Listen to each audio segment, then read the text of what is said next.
I'm so compared to this player. Can you challenge Martial 2008? Oh, that's your username. High rated, let's do it. Bruh. Worst comes to worst, learning experience. Oh, FM, okay. Do it. Let's go to F6. Let's do this. I don't know theory. How long does it take to make some decent money from streaming Twitch? It depends, because I already had a following on other platforms before I started Twitch. So really, my estimates are bad. Server 98, thanks for the follow. Welcome, welcome.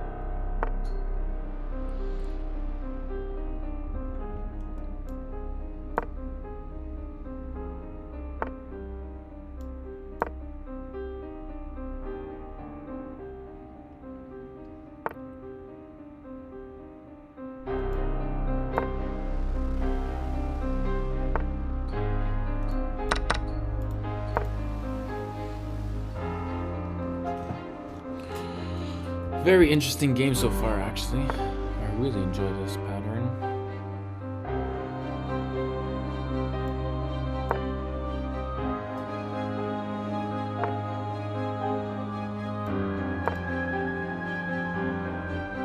Just creating an F3 here. What we're gonna take. Okay, close position, and we have knights. I'll take that every day, any day of the week. Maybe knight A6, knight B4. How are we thinking about that?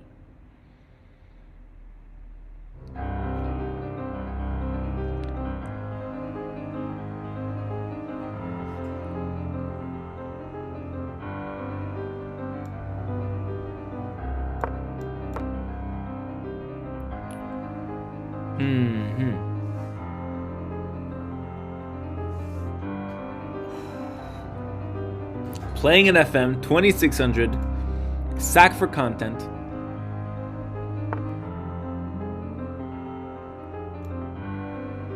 I think I just like this, to be honest.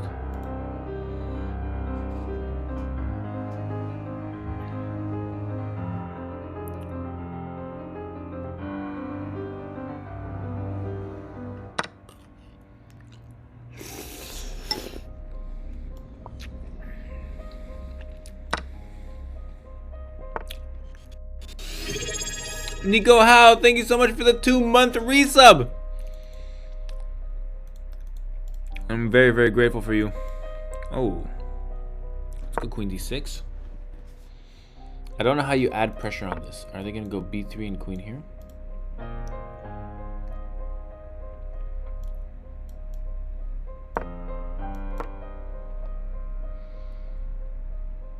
For sure they're going to take.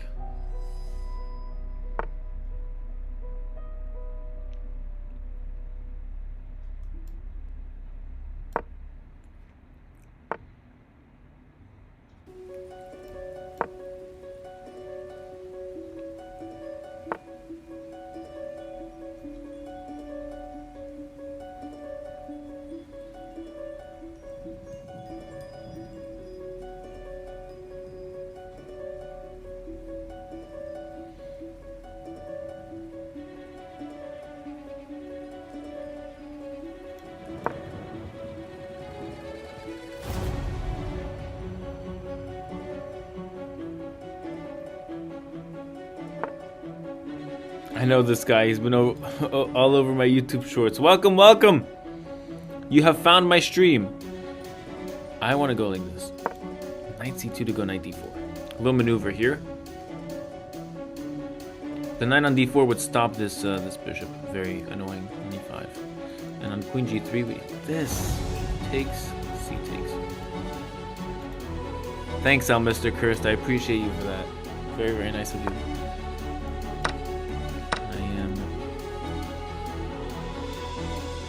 Flattered, very flattered. G6, the problem with this is that this. So on G6, I think. Oh. Wait, this was. What? What am I watching? What is going on here? It's not bad. It's not bad. Can I take? Take. Good. What's going on? This looks very winning for Monaco.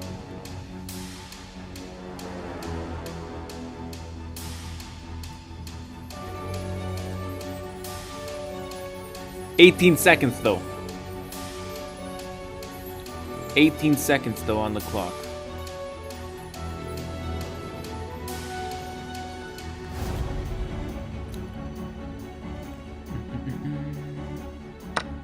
Can I not get flagged?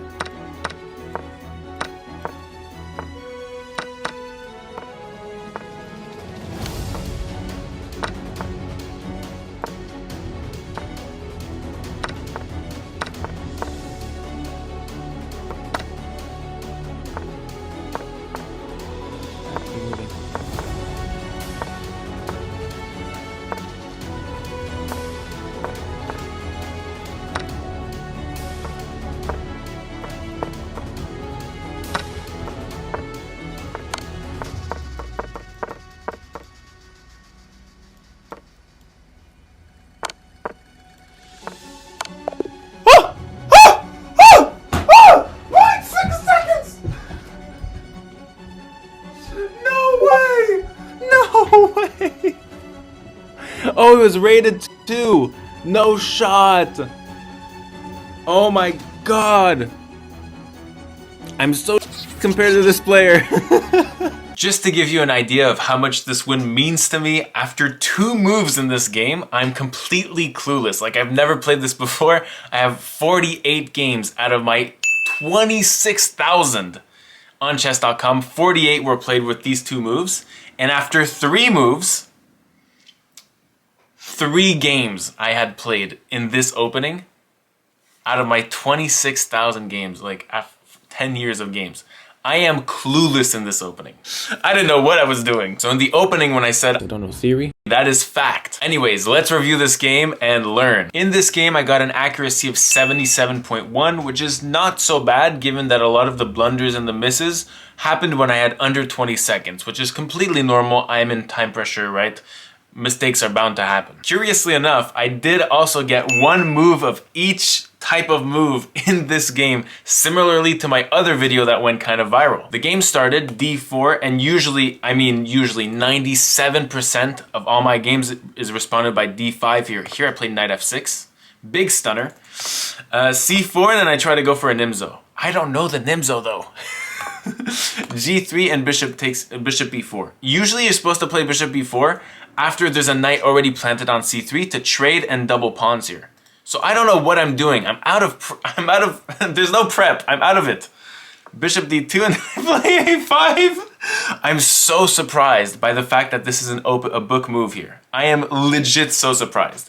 I've been doing this my whole life not knowing. Bishop g2 and now c5. Okay, my first non-book move. Yeah, I don't know what I'm doing. The best move here is d5, okay? So c5 here.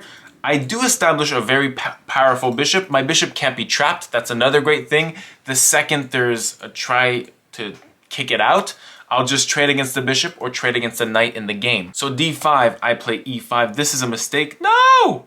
So e5, the reason is I just want to prevent e4 and e5 later in this game. Maybe I had to take here in d6.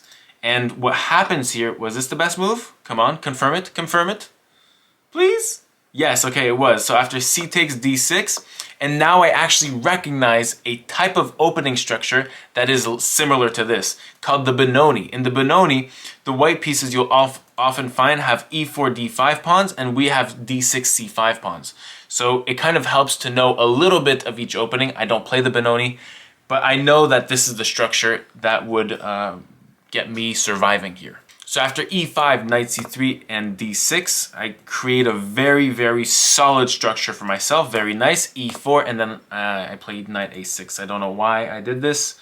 Maybe because I wanted to play knight c7 and b5. Again, knight a6, knight c7 is a idea that is played in the Benoni. Though this is not a Benoni, so I don't know why I was doing this. Should have gone to d7 as the Stockfish game review points out. a3 forces my bishop to take, and now bishop takes. The reason why I'm happy here is that I'm in a close position, so I love to give away my bishops, especially against knights. And so here I play knight c7. I should just castle, finish my development, but I don't know, I'm waiting up for my opponent. a4, don't know the reason specifically for this, probably blocking b5, which is what I wanted to play, which would, in in and of itself activate my knight on c7. Knight on b5 would gain some traction, threaten the bishop on c3. They just wanted to avoid all of it with a4. Very symmetrical position here with very, very similar pawn placements here. So bishop d7, I don't know why I did that. It's still in the same plan with b5, but it just doesn't work here. So really not a best move. This bishop is meant to be bad, and you'll see later in the game, I do really good efforts to trade my bishop against their knight, because I know that this light squared bishop in these kinds of openings, the Nimzo, the Benoni, is terrible. It doesn't see the light of day, and you rather just trade it off against the knight. Very famous concept actually in the King's Indian. You trade the c8 bishop against the knight on f3. I did something similar in the game. You see, I just recycled patterns that I know from similar structures and openings. It worked. I don't know. Call it luck. Bishop d7, knight e2, and then I just go bishop g4. Again, you're not supposed to move a piece twice in the opening before castling, but I did because I saw an opportunity, and if you saw very carefully during the game, I even put my mouse over my bishop and placed it back to d7. Why? Because I was expecting them to refuse the trade, which I think would have been the best move, and I would have just gone back to d7, creating a weakness on f3 and, you know, something of a weakness on this dark squares here. But castles. And here I was so happy to take, even though it's not the best move. b6 is better. No, bishop takes e2. You see, after a while, Stockfish likes bishop takes e2 best, so I'm taking this, and inaccuracy is wrong. Love it. Queen takes, and now castles. f4. And this is where the white pieces are outplaying me. They have a lot of pressure on e5, whereas I just have a pawn defending, and this is what it leads to. Rook e8. Rook e1, I think they should have taken. Yeah, they should have taken. They just should grasp the opportunity to make themselves a protected pass pawn on d5. This is great for the endgame. If you trade everything off, the white pieces are completely winning here. But they're patient with it. Rook ae1, knight a6, I want to go to b4, hope for the best. This knight was doing nothing on c7. And eventually, actually, this maneuver with this knight sums up to something, which is exciting in the game. So takes, and now they've created their protected pass pawn. Especially in close structures, if this ever gets to an endgame, if the queens get swapped off, I'm pretty much losing. So I don't want that to happen. Rook f5, queen d6, and in the game after rook f1, I was truly anticipating rook takes f6 sacrifice because, you know, weaken the king. It never happened though, knight b4, and they went for a different plan, which is probably better. g4 with the prospect of going to g5 and trying to win this f7 pawn, and this forced me to do a lot of defensive moves for the next 3 moves. h6 taking up g5, h4 threatening g5, rook e7 defending f7, queen f3 reaffirming g5 once again, rook f8 defending f7 once again, and now bishop h3. And here the best move is knight c2. Nice, the engine said the best move. It says good here, but okay.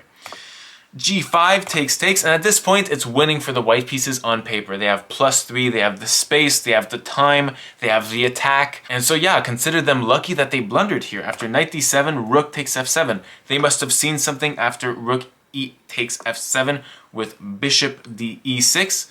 Luckily, I found a winning tactic here, which is also coincidentally a brilliant move. I wouldn't say this is a very high-rank brilliant move, but think what you think. Queen takes e6. Basically, this is kind of a desperado-ish. The rook is attacked, so I'm taking the bishop while this is en prise as well. So after d takes, I can take this. So same pieces are attacked at the same time. I'm taking one, they're taking the other type thing. And it results in a trade in which I'm already way up in material because they sacrificed a rook. And after takes, and they take here, I'm up a full rook at this point, because I took a bishop on e6, and now they just took a knight. But I took a rook initially. So, and here's where I blunder. I have 15 seconds on the clock, don't mind me. This is a huge blunder because it allows bishop takes a5. And now the promotion square is certain, and I'm giving the rook next move, and it's pretty much an equal endgame. After d8, rook takes, bishop takes. Yeah, white have a pawn up in the endgame, and it's complete draw in this position. Astonishing, right? The best move I should have done was rook d3, stopping the pawn from behind. You always want to stop a pawn with a rook from behind. We see this often in rook and pawn endgames. Luckily, they didn't see it. They took on e5, to which I just picked up this pawn. And here again, like, I miss some obvious moves, but okay, I have 14 seconds on the clock. I'm not really looking for the best move. I'm looking for anything that can take all of their pawns off the board and have a minimum of a draw. I missed knight d3, you know, complete fork, winning the last major piece on the board, and that would have eased up the draw or the win at this point, but it didn't happen. So anyways, rook d2, and yeah, I end up converting, pretty lucky. Yeah, really good game overall. Cheers to my opponent for the sportsmanship at the end. Very, very nice of them to say congrats in chat, even though they lost 14 points. I didn't even know it was rated. But yeah, for the experience, and I wanted to share this game. I hope you enjoyed this video, and the clutch finish at the end was the cherry on top of the sundae. Have an amazing day. I'm the Chess Nerd, aka Zach. Nice to meet you, and see you soon.